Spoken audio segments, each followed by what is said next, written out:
All right, so there's nothing complete about this, but here's part 2 for Downwind Surfing Technique. I think I've already mentioned this, but it's really needs to be emphasized. When you're steering in waves, you can only really steer with heel. If you lead with the rudder, you're slowing down. There's no way you're going to catch the wave. So every time I talk about turning, you have to think about unbalancing the boat and then rebalancing the boat and following that turn caused by the change of balance with the tiller. Then the other thing, we can talk about steering to waves, turning one way or the other way, consolidating, all these things, but you always have to also be trimming the sail. So you have to notice when you're oversheeted. That's the hardest thing to notice, when the sail's stalled. So when you're sailing with positive flow on the sail, you're always sheeting out to check whether you're oversheeted.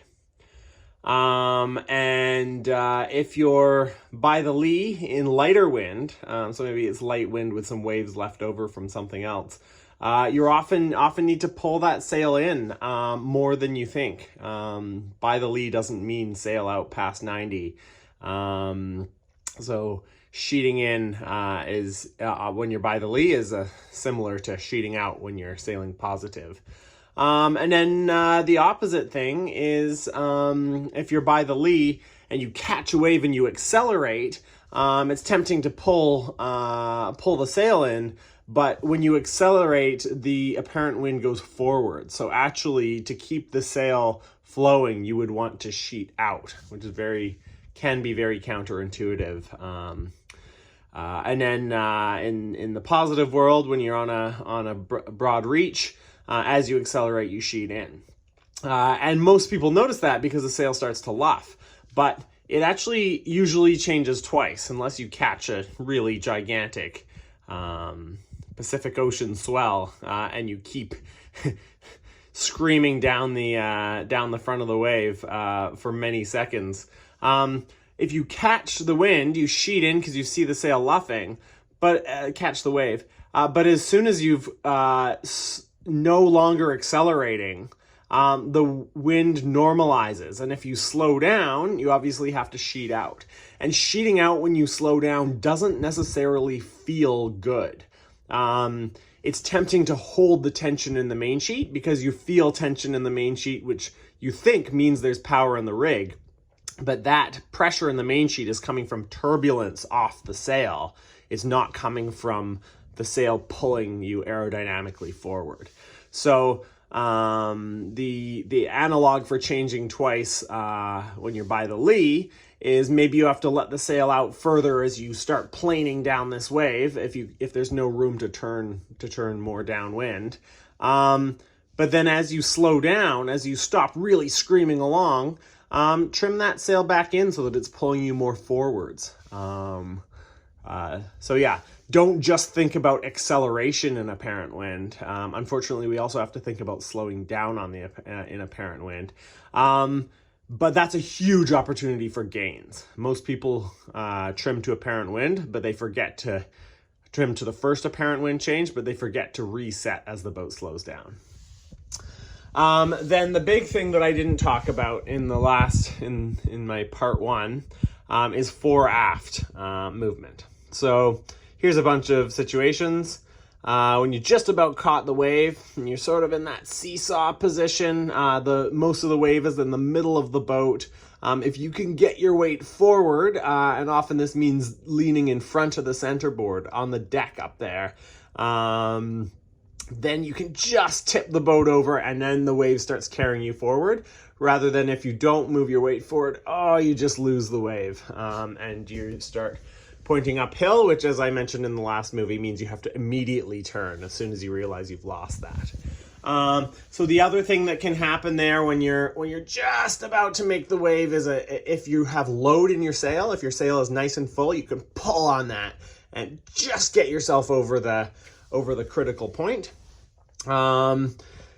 And then I guess the other thing you can do is ooch. Technically, ooching is completely illegal, but when are you ooching? So ooching is jamming something forwards. When are you ooching and when are you moving your weight forward and stopping fairly suddenly, but not quite ooching. So moving your weight gently forward to come over the critical point is not ooching.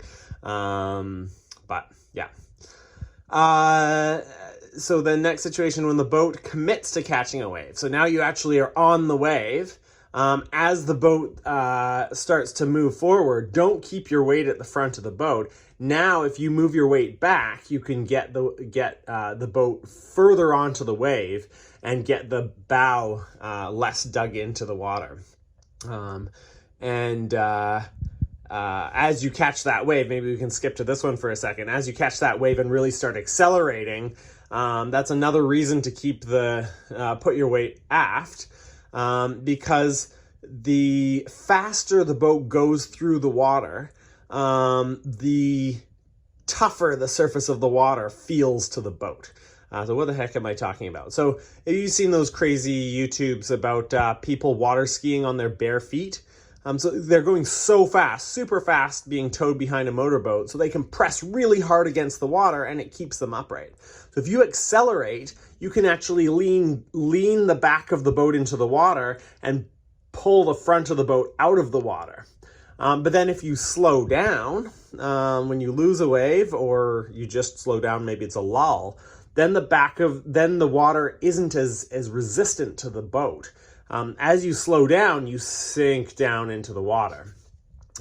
So if you sail with I've drawn the whole transom in the water here, but any part of the transom in the water, you get turbulence off the back of the boat. That's really slow. You're dragging this turbulent water behind you. So if you slow down, you want to move your weight forward so that the water comes straight off the back of the boat. It's much better to drag the front of the boat through the water and sort of press water away from your bow and not drag turbulence off the back. That's much faster than to have your bow up in the air, but to be dragging a bunch of turbulence in the water. The exception to this, obviously, is if you're about to catch a wave or if you've caught a wave, you really can't afford. It's better to drag the transom than to have the bow stick into the water. But you can usually avoid that by turning one way or the other. But weight back is preferable to getting the bow underwater. Also, I would say that if you do get the bow just a couple centimeters underwater, then forget that ooching is illegal. Bang! You got to really pull the boat backwards, sudden backwards slams to get the bow out of the water. Otherwise, you can dig in and capsize or at least stop the boat. Then I guess the other thing I wanted to talk about accelerating. So when the boat is going faster, you can move your weight further back because the boat won't sink into the water, and that brings the bow out of the water, so it's more hydrodynamic. That's great. But also you want to move your weight back in a gust because the sail is pulling a bit down because the pressure is up here and the boat is resisting down here. There's a tendency to sort of trip forwards in the water, so you can move back for that. Usually nobody has a problem with moving back. It's natural to move back. It feels fast. The problem is remembering to move forward, just like the problem was remembering to sheet out. When you slow down. Maybe one time that people forget to move backwards is when they're pumping. So if you rock the boat, or I should say rocking, not pumping, when you rock the boat and you get a big acceleration, you might move backwards after, but so let's say this isn't from a gust, this is from a big rock. During that rocking of the boat, the bow is being pressed down into the water. So actually, when you rock the boat, you want to lean out to the side. You're pressing flat and backwards. So you go sort of diagonally backwards when you flatten the boat, so that as it accelerates, the bow isn't pressed down into the water so much.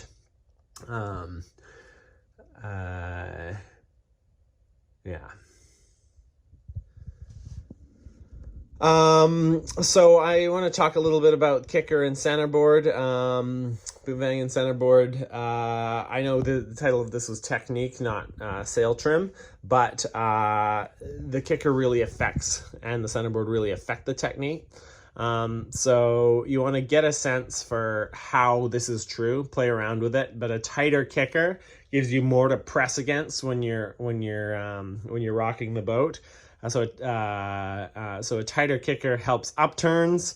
A looser kicker makes the boat want to do downturns. Maybe it doesn't necessarily help because it'll make the boat want to roll to windward. But then when you press it flat again, it might sort of spill too much air out. But that twist in the sail might, help prevent you from jibing. So looser kicker can sometimes in some conditions be helpful for downturns up to a point. As wind increases, kicker needs to be tighter. As the wind dies, looser kicker is fast. And then also the more you work the boat, the tighter you want the kicker, because you're always forcing the leech. You're flicking it, you're pressing it, you're really being active with the leech of the boat. So you need something to press against. So you need the leech to be tighter there. Similarly, the more you work the boat, the further the centerboard has to be down, because if you're pressing really hard with the sail, the hull can just skid through the water and you don't get 100% of your power out of that action unless that centerboard's down. But the faster the centerboard goes through the water, the more efficient it is. So you can get the same effect. If you're going fast, you can get the same effect from a centerboard that's, a third of the way up as when you're going slow with the centerboard all the way down. And then the time when you would start to pull the centerboard up is when you feel like you're tripping. Especially when you start planing, if the centerboard's all the way down, sometimes it's hard to really accelerate onto those waves, or you feel a little top heavy. So you can, that's often a problem with reaching. So then you'd start to, so this green arrow is sort of the feeling of the boat. The bow's a little too stuck down. If you feel that tripping, I won't say wait until you feel it and then pull it up. If you feel the boat tripping over the centerboard should have been higher.